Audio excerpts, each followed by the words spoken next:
Second and later adjustments. After you make your first adjustment to your calories, you should start seeing weekly movements in your body weight. If you have an average weight change of at least 1 pound in the following weeks, you should not make any adjustments. For example, if your weekly average for week 2 was 200 pounds and your average for week 3 was 199 pounds, you wouldn't need to make an adjustment. This data shows at least a 1 pound difference in your body weight. This was found by subtracting week 2's average from week 3's average. But if your data doesn't show a 1 pound difference or 0.45 kilograms, it may be time for another adjustment. Like before, don't make any adjustments until you verify that your body is not making any changes.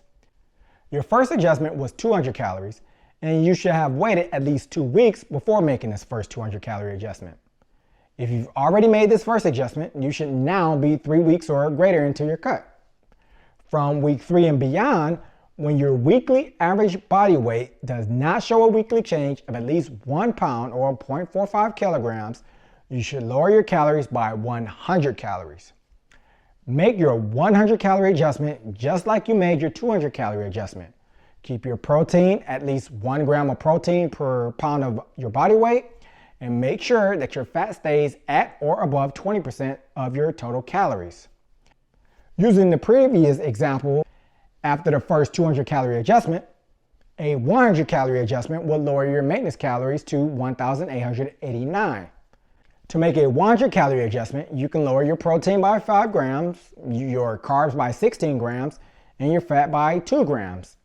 And this is how you can do it. Evaluate whether you need to make a calorie adjustment every 7 days. Of course, this is after you've made your initial adjustments.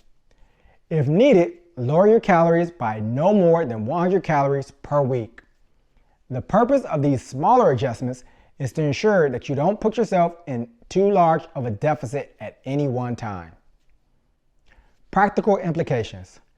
Patience and consistency are key.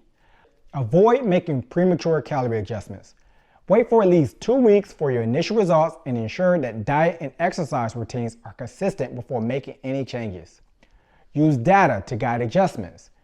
Track weekly weight averages and use additional tools like body measurements, progress photos, or DEXA scans to confirm whether adjustments are needed rather than relying solely on daily weight fluctuations.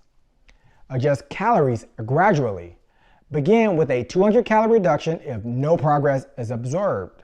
Make subsequent adjustments in 100 calorie increments to avoid overly aggressive deficits. Maintain macronutrient balance. Ensure protein intake remains at 1 gram per pound of body weight and fat stays at or above 20% of total calories, even when reducing calorie intake. And if you can, utilize tools for precision. Apps like Cronometer can simplify calorie and macronutrient tracking, which allows you to adjust targets accurately and monitor progress effectively.